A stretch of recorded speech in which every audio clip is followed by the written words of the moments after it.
Today, we will talk about ensemble learning model combination schemes. First of all, what is ensemble learning?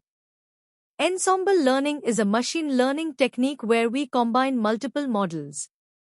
These models are also called Bayes learners or weak learners.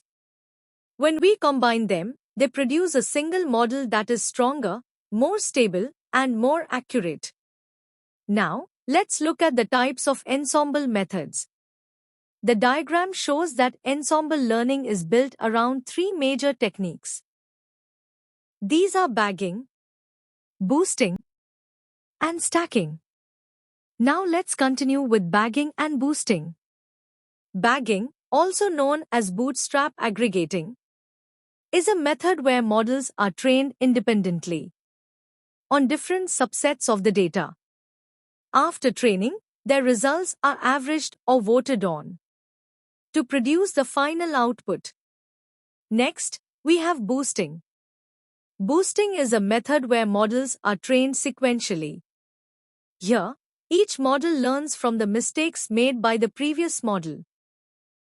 This process helps improve the overall accuracy step by step.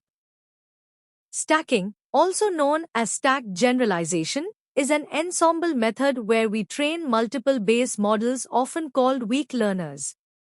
Then, a separate metamodel, also called a blender, is trained on top of their predictions. This metamodel learns how to combine the outputs of all Bayes models in the most effective way. Next, we have the voting ensemble. In this approach, several models make predictions, and the final decision is taken by majority vote for classification, or by averaging the predictions for regression tasks. This makes the model more stable and reliable. Now let's look at the advantages of ensemble learning. First, it improves accuracy by combining the strengths of multiple models. Second, it helps reduce overfitting, especially with bagging methods like random forest. Third, it reduces bias. Boosting methods such as AdaBoost and gradient boosting help the model learn from mistakes and lower bias. However, ensemble learning also has some disadvantages.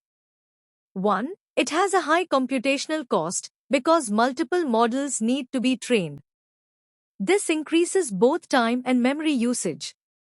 2. Ensembles can be complex, making them harder to implement and understand compared to a single model. 3. There is still a risk of overfitting, especially in boosting algorithms if too many estimators are used. Ensemble learning is used in many real-world applications. It improves speech recognition by combining multiple models for better accuracy. In search engine ranking, ensembles help deliver more relevant results.